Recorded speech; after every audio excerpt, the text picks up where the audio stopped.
হারাবি 2600 টাকার ইলিশ মাছ দিয়ে আমার পান্তা খাওয়ার কোনো ইচ্ছা নাই। আমি আপাতত এখন হচ্ছে 2টা শূন্য বাদ দিয়ে এই 235 টাকার দড়ি পিস দিয়ে আমি আমার পছন্দের একটা মাছ দিয়ে আজকে পান্তা ইলিশ খাবো। তার আগে তোমার কাছে একটা কোশ্চেন। কি কোশ্চেন? তুমি যদি এই কোশ্চেনের উত্তর দিতে পারো তাহলে এই নাগা ড্রামস হচ্ছে আমার, আর যদি না পারো তাহলে এটা কিন্তু নাগা ড্রামস তোমার পান্তার জন্য।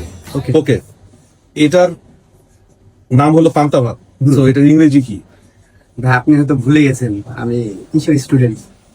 তুমি স্টুডেন্ট নিয়ে আমার কোনো কনফিউশন নাই, ভালো স্টুডেন্ট, বাট এটার মানে ইংরেজিটা একটু বললে আমি শেষ। মানে এটার ইংরেজি নাম বলবো? হ্যাঁ বলবো? বলো।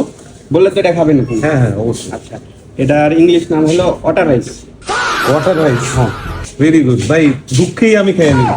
ঠিক আছে, আমি আমি কি সঠিক বলি নাই? তুমি সঠিক বলছো। বলি নাই, অডিয়েন্স বলবে। আচ্ছা ওকে, তাহলে হচ্ছে তুমি খাও। ভুল বলছো তো, ভুল তো বলি নাই। ভুল বলছো তো। তো এইখানে আছে পানি আর এখানে আছে ভাত, তাহলে ইংলিশে কি হচ্ছে? Water rice. আচ্ছা ঠিক আছে আমি খাচ্ছি, তুমি এটা দেখাও তাহলে। বলছে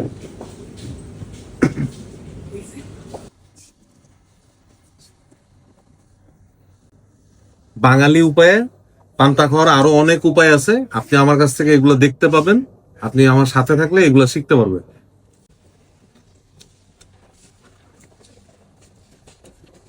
আগে মরিচটা একটু অবশ্যই এভাবে চটকায় নিতে হবে।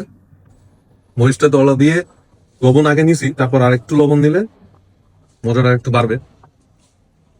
তারপরে এই যে মাছ,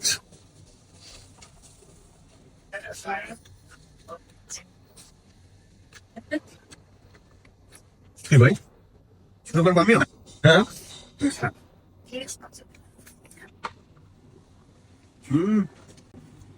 ইংলিশ ফেল ভাই, সেই অস্থির।